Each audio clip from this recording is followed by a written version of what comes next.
Hi, I'm Alisa Milano, and this is the story of how I stood up to my controlling family and carved out my own path. It wasn't easy, but sometimes the hardest choices lead to the most freeing outcomes.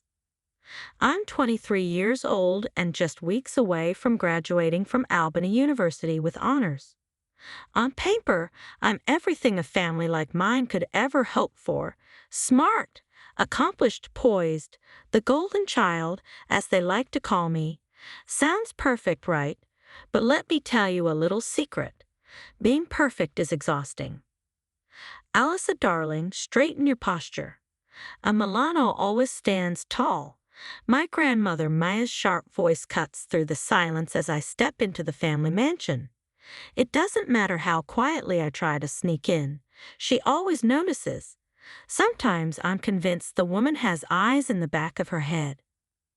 Yes, grandmother, I reply, forcing a smile that feels more like a grimace. It's not that I don't love my family. I do. But my grandmother, she's an unstoppable force of nature. She walks like a queen and talks like a general, her words sharp enough to pierce anyone's confidence.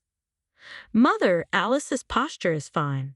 She's not attending a debutante ball, my dad, Raphael says, trying to lighten the mood with a half-hearted chuckle.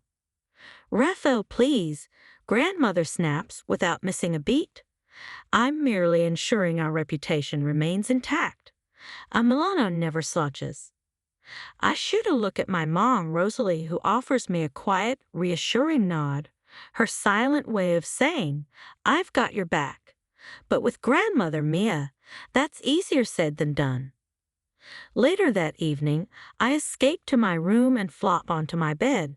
My phone buzzes, and a smile spreads across my face. It's Paul, my secret boyfriend. You won't believe what my grandmother said today. I type, rolling my eyes at the thought of it. 2 moments later, he replies, let me guess, something about the Milano family reputation. I chuckle out loud. Bingo. Sometimes I think she's trademarked that phrase. Paul texts back almost instantly, well, my grandmother Haley had some choice words about the Milanos today, too. When will this feud end? Oh yes, the infamous Milano-Lai family feud. It's like Romeo and Juliet, except with more designer handbags and fewer tragic love poems. You see, Paul's grandmother Haley Lai is grandmother Maya's lifelong rival. Apparently, this all started decades ago over a disagreement about which family deserved the spotlight at a charity gala. Ridiculous, right? But here we are, generations later, still trapped in their rivalry. Alissa, come down for dinner? My mom calls from downstairs. I sigh, quickly deleting my messages with Paul because trust me, if grandmother Maya ever found out I was dating Paul, it would be a scandal of epic proportions. The dining room is grand, as always. A polished mahogany table that's probably older than me, crystal chandeliers that look like they belong in a palace, and an air of tension that hangs heavy no matter how fancy the setting. Did you hear about Haley Lai's latest charity event?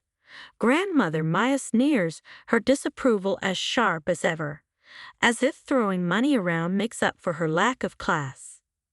Here we go again. My family's drama could fill an entire season of a reality TV show. I chew my food quietly, letting their voices blur into background noise as I zone out, dreaming of a life far away from this. You see, for as long as I can remember, my path has always been paved for me. I've been told what to wear, how to speak, where to go, and who to associate with. The Milano name comes with prestige, but it also comes with invisible shackles. But here's the thing. I'm not just a Milano. I'm Alissa. I have my own dreams, my own goals, and yes, my own love, even if it's with someone my family would never approve of. Paul sees me for who I am, not for the title I carry. And that means everything. Over the next few days, I find myself at a crossroads. Graduation is so close I can taste it, and with it comes a choice. Do I continue down the path my family expects me to take, polished, perfect, and suffocated? Or do I step off this gilded road and find my own way, even if it means disappointing the people I care about? For the first time in my life, I feel brave enough to ask myself, what does Alyssa Milano want? It's a question that will change everything. This is my story, the story of how I stopped being the golden child and started being me. I bite my tongue, resisting the urge to defend Paul's family. Instead, I focus on my plate, pushing around the organic kale salad that's sitting untouched in front of me. Alyssa, grandmother Maya's sharp voice cuts through the quiet tension, turning her attention fully on me.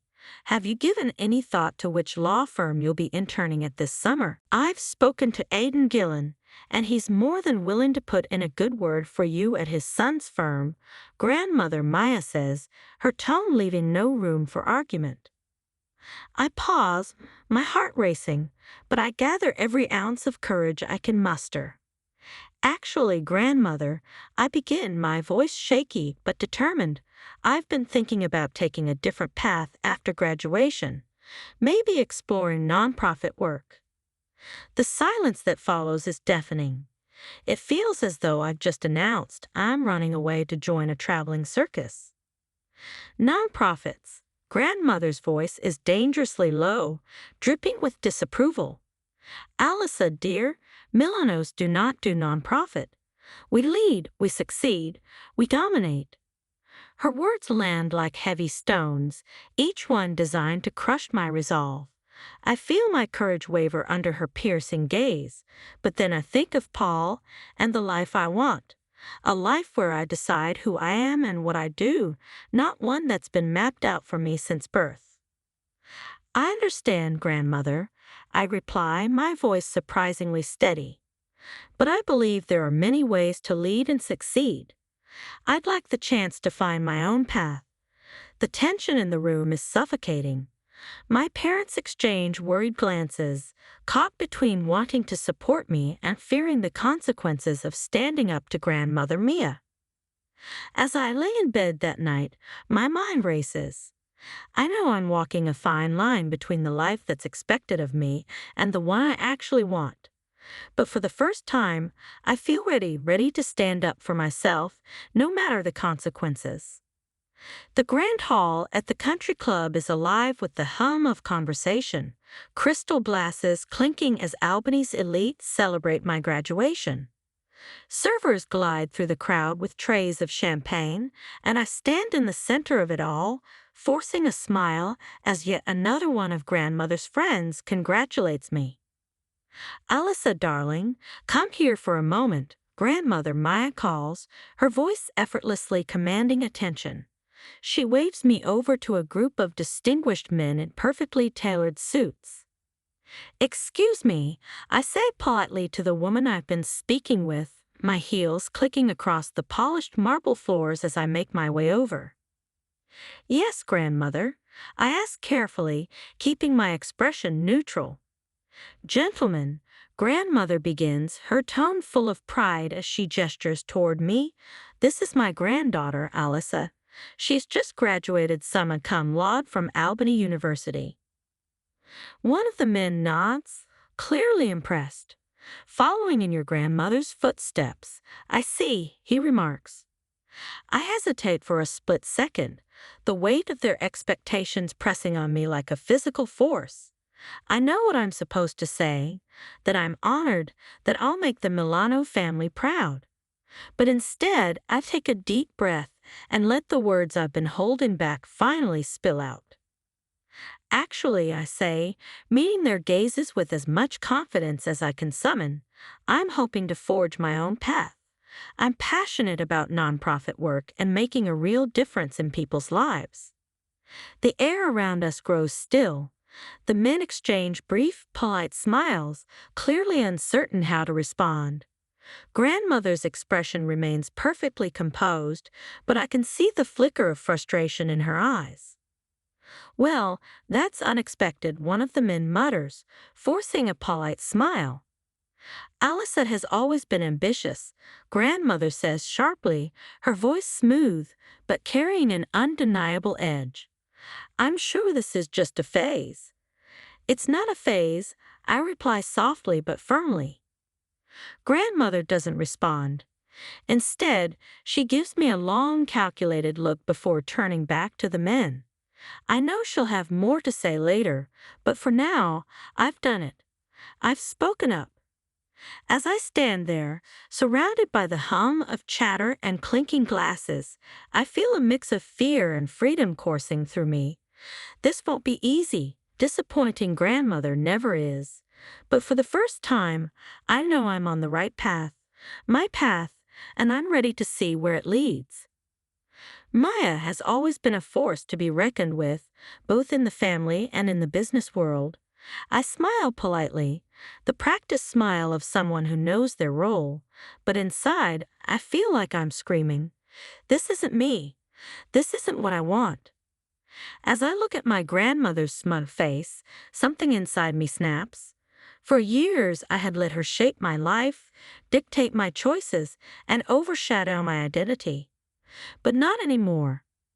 Actually, I say, my voice surprisingly steady, though my hands tremble slightly at my sides. I have an announcement to make. The room fell into a strained silence. Grandmother Mia's sharp eyes narrowed as she turned to face me.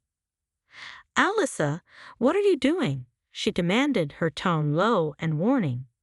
But I was already stepping away from her and toward the center of the grand room. The sound of my heels clicking against the marble floor echoed like thunder in my ears. I caught Paul's eye across the crowd. He stood near the far end of the room, his expression a mixture of pride and encouragement.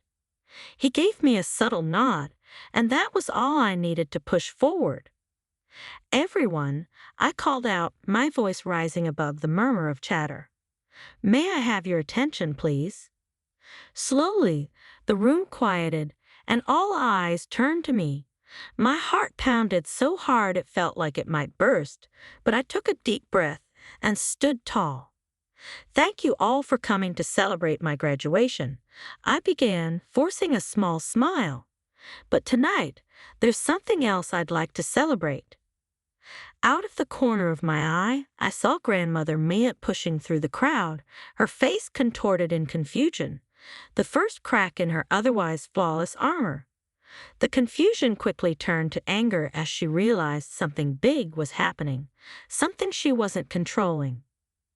"I'm engaged," I announced, my voice ringing out clear and strong. "To Paul I." The room froze. Time itself seemed suspended for a long, breathless moment. No one moved. No one spoke. Then, almost on cue, Paul stepped forward from across the room. He moved confidently, his presence grounding me. He reached for my hand, his warm smile reassuring. "It's true," he said, his voice calm and steady as he looked at me with such affection that it made my heart swell. "We're in love." The crowd erupted into a chorus of shocked whispers and gasps.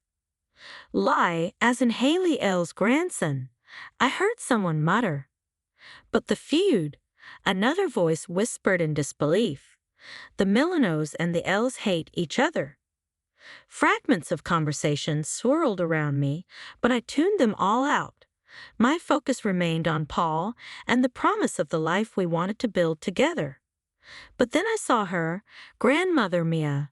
Her face was a mask of fury unlike anything I had ever seen before. She shoved past the last few people in her way and stopped just inches from me, her eyes blazing with rage. "How dare you?" she hissed, her voice low and sharp enough to cut glass. "How dare you embarrass me like this in front of everyone?" "Grandmother, I tried to explain, but she didn't give me a chance." Without warning, her hand lashed out, striking me across the face so hard I stumbled backward. Gasps rippled through the crowd as the world spun and darkened around me. My knees buckled, and then everything went black. When I came to, I was lying on the floor, my head cradled in Paul's lap. His worried face swam into focus as the sounds of chaos filled the room. People were shouting, some rushing out in a flurry, and my parents were desperately trying to calm things down. "Alyssa, can you hear me?" Paul's voice was tight with concern as he looked down at me. I blinked, my head throbbing. "What happened?" I mumbled, trying to sit up. Paul gently held me still. "Don't move. Your grandmother, she hit you. You blacked out for a few minutes. We're taking you to the hospital." I nodded weakly, my mind swimming as the events replayed in my head. My father appeared on my other side, his face pale with worry. Together, they carefully helped me to my feet. My cheek burned, and I winced at the pain, but I stood as tall as I could. The room was still in disarray, whispers and judgmental glances flying everywhere. But as Paul wrapped his arm around me protectively and led me toward the door, I felt something I hadn't felt in a long time: freedom. I knew this moment would change everything, for my family, for me, and for Paul. But for the first time in my life, I was ready to face it. Because this time, I was standing up, not as a Milano, not as my grandmother's puppet, but as Alyssa, and I would never look back. I saw my grandmother standing off to the side, her face cold and indifferent. There was no anger, no sadness, just an icy detachment that cut deeper than any words she could say. "Mother, how could you?" My father's voice trembled with fury as he confronted her. "She's your granddaughter." Grandmother Maya's lips curled into a faint, dismissive smile. "She made her choice," she said coolly. Then her tone turned steely, each word sharper than the last. "She's no granddaughter of mine." Those words hit me harder than the slap that sent me to the ground. As I was led toward the waiting ambulance, I couldn't help but wonder, was this the price of standing up for myself? And if it was I ready to pay it? When I woke up, I was in a sterile hospital room. The scent of disinfectant filled my nose, and the soft beeping of machines echoed nearby. My head pounded, and for a moment, I couldn't remember why I was there. Then, like a floodgate opening, it all came rushing back. The party, the announcement, grandmother's fury. "Alyssa, you're awake." Paul's voice broke through my daze, filled with relief. He was sitting by my bedside, dark circles shadowing his eyes as though he hadn't slept in days. "What happened?" I croaked, my throat dry and scratchy. "You've been out for a day," my mom said softly as she stepped into the room, her face pale, worry etched into every line. "The doctor said you have a mild concussion. You're lucky it wasn't worse." I tried to sit up, wincing at the pain throbbing in my skull. "Has grandmother been here?" The silence that followed was answer enough. "Actually," my dad said, his voice tight with anger. "She's been busy trying to control the narrative. It's all over the local news." Paul handed me his phone, his jaw clenched as I scrolled through the headlines. Asterisk asterisk Albany socialite assaults granddaughter at graduation party asterisk asterisk. Asterisk asterisk Milano family feud erupts in violence asterisk asterisk. Asterisk asterisk engagement announcement leads to hospital visit asterisk asterisk. "Oh God," I whispered, nausea rising in my throat as the reality of the situation sank in. "That's not all," Paul said, his voice low and controlled, though I could hear the anger simmering beneath it. "Your grandmother tried to bribe me to leave you. She offered me an obscene amount of money to forget this foolishness and disappear from your life." I stared at him stunned. She also threatened to cut you off financially if you don't come to your senses," my mom added bitterly, shaking her head. In that moment, something inside me hardened. For years, I'd made excuses for my grandmother's behavior. I'd told myself it was her way of showing love, that beneath the harsh exterior, there was care and concern. But now I saw her for who she truly was, a manipulative, controlling woman who cared more about her image than the people who were supposed to be her family. "I'm done," I said firmly, surprising even myself with the strength in my voice. "I'm done letting her control my life." The next few weeks were some of the hardest I'd ever faced. I moved out of the family home, packing up my things while ignoring my grandmother's threats and guilt trips. I knew she thought I'd break, that I'd come crawling back, but I didn't. I accepted a job offer in San Antonio City, a position with a nonprofit organization I had been too afraid to consider before. The opportunity had always been there, waiting, but I'd let fear and family expectations hold me back. None anymore. It wasn't easy starting over. Never it is. But as the days passed, I began to feel something I hadn't felt in a long time: freedom. Paul was by my side every step of the way. He helped me find a small apartment in the city, just big enough to feel like home, and he offered unwavering support when the nightmares came. Because they did come, flashes of that night: my grandmother's furious face, the sharp sting of her hand, the cold finality of her words. "Maybe I should see someone," I admitted to Paul one night after waking up drenched in sweat. He sat beside me, his hand gently rubbing my back as I tried to catch my breath. "You should," he said softly, his voice full of love and understanding. "There's no shame in getting help, Aliza. What you've been through, it's a lot." I nodded, tears pricking at the corners of my eyes. For so long, I'd carried the weight of being a Milano, of being perfect. But now I was ready to let that weight go. In the months that followed, I found myself again. I poured my energy into my new job, helping people in ways that felt meaningful and real. I built a life that was mine, one free of expectations and judgment. My relationship with my parents began to heal as they realized how much I had sacrificed to make them proud. And Paul stood by me through it all.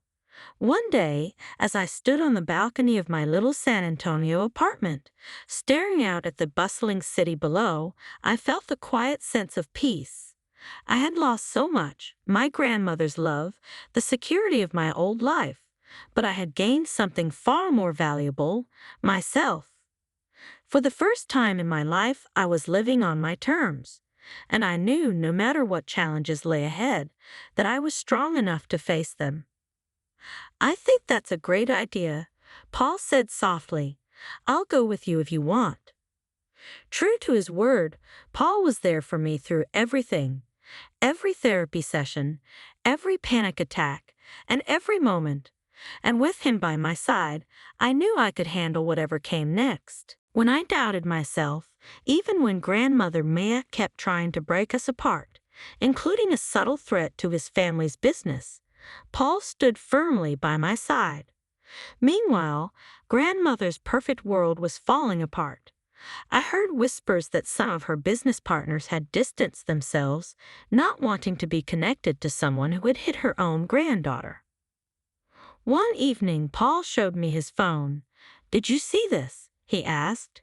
It was a video of grandmother being surrounded by reporters outside her office. "Mrs. Milano, do you have any comments on the assault allegations?" One reporter asked, "Is it true you tried to bribe your granddaughter's fiancé?" Another pushed, "How do you respond to claims that you're using your influence to hide the story?" Grandmother's face was full of anger as she ignored the questions and shoved past the reporters without saying a word. "Karma's a nightmare," I muttered, feeling both satisfied and a little sad that part of my life was over. 3 years flew by in San Antonio. Paul and I got married in a small, simple ceremony far away from the Albany Society pages. It was quiet, beautiful, and exactly what we wanted. We were happy, building a life together on our own terms. Then one day, an invitation arrived: a charity gala in Albany. I hesitated, holding the invitation in my hands, but Paul squeezed my hand reassuringly. We can handle it. We're not the same people we were 3 years ago. When we walked into the grand ballroom, I could feel the eyes on us, hear the whispers behind our backs. I held my head high and kept moving. Then I saw her, Grandmother Mia. She was standing alone by the bar, looking smaller, less intimidating than I remembered. Our eyes met, and to my surprise, she walked toward me. "Alyssa," she said, her voice softer than I'd ever heard it. It lacked its usual confidence and power. "I'm glad you came." "Grandmother," I replied coolly. She glanced around nervously, as if checking who was watching. "I was hoping we could talk. I want to apologize for what happened. I reacted poorly, and I'm sorry." I froze, shocked. An apology from Maya Milano. I never thought I'd hear those words, but when I looked into her eyes, I saw no real regret, only desperation. "I appreciate the sentiment," I said calmly, "but I'm afraid it's too little too late." Her face fell. "But we're family," she said quickly, almost pleading. "Surely we can move past this." I shook my head, my voice steady. "Some actions are unforgivable, Grandmother. That night you showed me exactly who you are, and I believe you." Her shoulders slumped, and for the first time she looked truly defeated. As we stood there, I began to learn just how far she'd fallen. Her company had lost major contracts. Several employees had come forward with lawsuits accusing her of years of mistreatment and abuse. Her social circle, the very people she once ruled over, had abandoned her. Many of them had even sided with Haley Larry, her lifelong rival. Grandmother Mia, once untouchable, was now alone. As I turned to leave, Paul took my hand, and we walked away together. I felt lighter than I had in years. I realized then that I wasn't angry anymore. I wasn't sad either. I was free, and for me, that was enough. "I've lost everything," she said, her voice shaking slightly, though the anger I knew so well was still there. "And for what? Because you couldn't follow the plan I had for you?" There it was. The mask slipped, and the same old Mia showed herself again. "No, Grandmother," I replied, keeping my voice calm and steady. "You lost everything because of your own actions, your cruelty, your need to control everyone, and your refusal to see people as anything more than pawns in your game. Those were your choices, and now you're dealing with the consequences." She stared at me, speechless for once. I took a breath and continued, "I've moved on," I told her firmly.